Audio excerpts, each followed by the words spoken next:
Mən Həsən Yusufan Ağadadənin əmisiyəm. İçkin düşən Turanında qohumuyam, yaxın qohumuyam. Əmim nəvəsidir. Bizə məlumat çatdırır ki, sosial medialardan məlumatlar gəlir ki, içkin düşən qohumlarımız və mənim yaxınım, qardaşım oğlu tapılıbdır. Hansı ərazidə tapıldığını biz bilmirik. Bizim xəbərimiz yoxdur.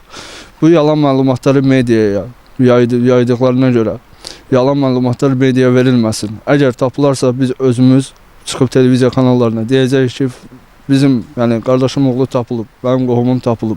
Xahiş edirəm, axtarışlar davam eləsin. İran İslam Respublikasında da davam eləsin. Orada baxılsın. Bizim güvanımız var ki, bunlar İran İslam Respublikasına çıxıblar. Oradadılar. Yəni bizim Xəzər sahil boyunda da yenə axtarışlarımız davam eləsin və yalan məlumatlarla milləti coşdurub, bizim bu axtarışlarımızı dayandırmasın. Xahiş edirəm cənab prezidentimə, bizim cənab nazirimizə, bizim icra başçılarımıza, fövqəladə fəyin əməkdaşlarından xahiş edirəm, axtarışları dayandırmasınlar. Və bu sosial mediada olan yalan məlumatlara da inanmasınlar, uymasınlar.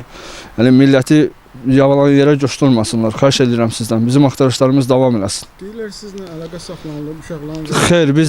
Xeyr, bizlə əlaqə saxlanılmayıb. Sosial mediada görürəm ki, yazılıb ki, filan yerdə, məsəl üçün, İranda tapılıb, xəstədir, halsızdır, xəstəxanadadır. Belə məlumatlar bizə gəlməyib. Bizə zəng eləyirlər, deyirlər ki, filan yerdə tapılıb, filan yerdə tapılıb, məsəl üçün. Bunlar yalan məlumatlardır. Xahiş edirəm sizdən. Axtarışlar davam eləsin.